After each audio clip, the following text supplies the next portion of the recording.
morning, good evening, and good afternoon to all of you from where you all. And in this video, I will be explaining about a certain disease that has created outbreak for several times, and it is also dangerous yet small and tiny. And so, what is it? And let's go discuss about it right now. As you all might have guessed, and you are all correct, it is Vibrio cholerae, a type of bacteria that is very popular among the earth, particularly in Africa, America, in the South America, that has poor sanitation and hygiene. Why? Well, we'll be discussing about it later on. And so, this above image that I have provided is just a illustration for the bacteria. The real shape of this bacteria is a coma shape with also a Vibrio shape from the name itself, Vibrio. And this bacteria also have one polar flagellum or one flagellum for the movement. Alright, so moving on to the next slide, we'll see the symptoms. So yes, if I get this kind of bacteria, what will I suffer or what will I feel? Well, I've concluded it into three major categories into the main symptoms.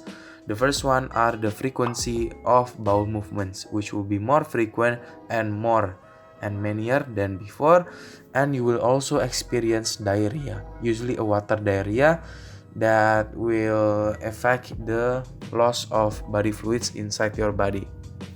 And the second one, which I represented by brain, is confusion and drowsiness. So why? Maybe you are asking what's the correlation between this bacteria and the confusion itself. Well, it turns out that the lack of body liquids in our body will make our body to be confused, since water regulation is really important in our body. It regulates the body temperature, it also help and maintain osmosis, it help with a lot process, and without it or lacking of it will cause our body to severely unmaintainable, or it cannot be sustained anymore. And the last one is gastroenteritis, which are actually more correlated with the colon. Why? As I said that this bacteria attacks the colon and it causes diarrhea. And it turns out that it attacks a certain layer in the colon, which is epithelial. It is a small layer, and our colon actually consisted a lot of it. And when it is attacked, actually it is not the bacteria itself that attack this, however the toxin released by this bacteria, which is usually called as cholera toxin.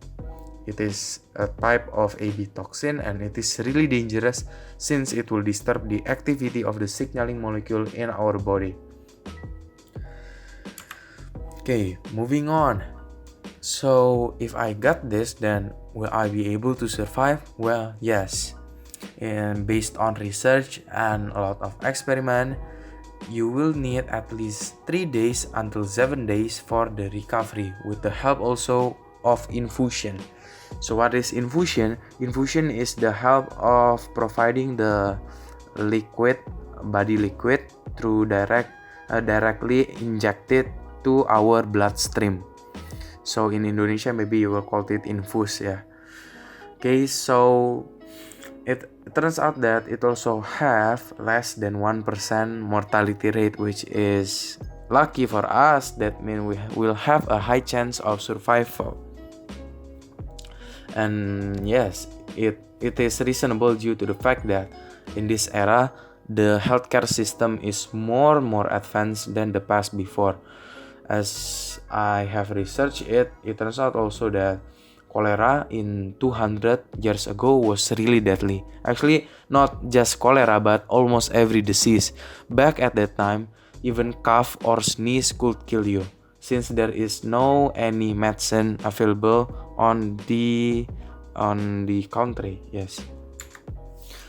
And finally, if you got caught this, is there any treatment? Well, of course, since it is a bacteria, the first thing that you might notice, which is the middle picture, is antibiotics. So antibiotics is used to counter bacteria. Well, it is usually penicillin or any other things. And the left to the antibiotics is the body fluids, or which I have mentioned before is infusion, that will be injected directly to the bloodstream to provide body fluids. Yes, and the last one is the rehydration solution. So rehydration solution is used to help us in maintaining the amount of sodium, potassium, and many other minerals that are lost when we do the frequent bowel movements. Usually the compositions are half teaspoon of salt and added with 6 teaspoons of sugar. And now how it is transmitted? Well, generally it is transmitted by contaminated food, water, unhygienic people, or unhygienic sewage treatment plant, and also contaminated water like flooding. If there is a person that has cholera and it turns out that there is a flood and the feces or body fluids of the person touch it, then the whole area can be infected with cholera. So it is an easy type of transmission. And now, how do we prevent it?